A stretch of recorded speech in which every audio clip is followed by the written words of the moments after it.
Yesterday, Apple released some new Mac computers, the M2 chip for the MacBook Pro and the MacBook Air models.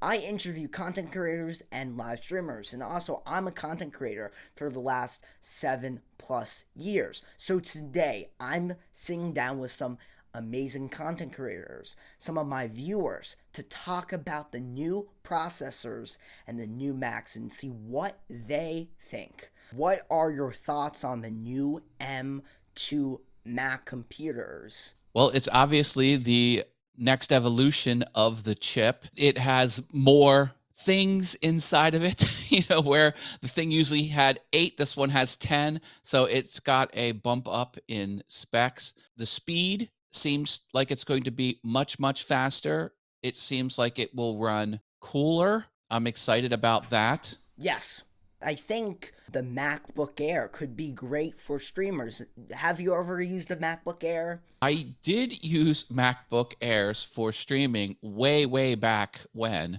and it did the job just fine. Yeah. Now, those last iterations of the Intel chips, they didn't do a good job.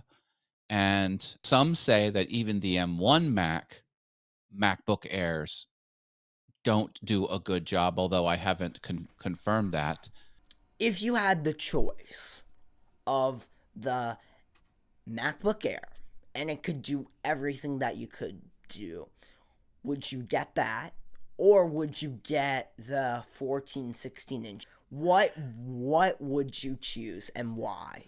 That price point for the MacBook Air, that's pretty attractive. I would have to go with 24 gig of memory though. I would want to go with 24 gig of memory so I can get it closer to what I could accomplish with a 14 or a 16.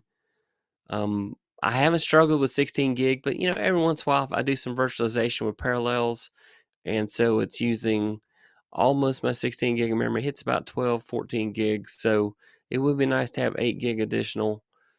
I don't know. That's a tough one. That's a really tough one. I really, give me the 14 with the Ultra, and I think that's the bargain. That's the deal right there. At least 512 of storage with, at least 60. It's got to have, that comes with base 16, but I might want to go 32, and that would probably take care of all my video editing needs for the next 5 years. What are you excited about for the new M2 Max? Because I know you have been doing tech for a long time. Yeah, Didn't you say you worked at Apple before?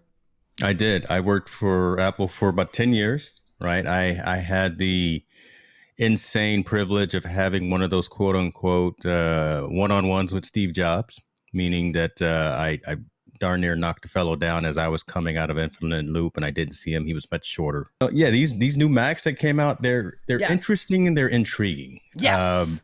Totally. They're missing something though. They're missing some things that, because I have a 14-inch 2021 Yes. MacBook Pro, right? So my challenge with what they came out with, yeah, fantastic that the new processor, the M2, blazing fast, faster than anything that you need, folks. Yes, it'll do eCam. I know that's probably a question. It'll do that plus more, but that's not the reason for the faster processing speed. The two things that are missing, right? So in the Air that came out, the fact that it does not have an SD card slot. That's a huge miss for me to go back from my M1 MacBook Pro right now that I have. Yes. The fact that the new Air doesn't have an SD slot, and neither does the 13-inch MacBook Pro with M2. It doesn't have the SD card slot. So, and the 13-inch MacBook Pro only has a 720p cam. They've gone back from a 1080 to a 720 on the MacBook Pro. The MacBook Air has the 1080, but the 13-inch MacBook Pro has a 720. That's two things that, again, if you don't read the fine print and if you don't look behind the scenes, that you're going to miss and you're going to expect, again, if you have a 2021 model. Thank you for watching this amazing interview with some other content creators. I hope you enjoyed it. And if you're getting a new M2 Mac, comment down below. I would love to hear if you're getting one, if you're going to get a M1 Ultra, whatever. And I will see you next time.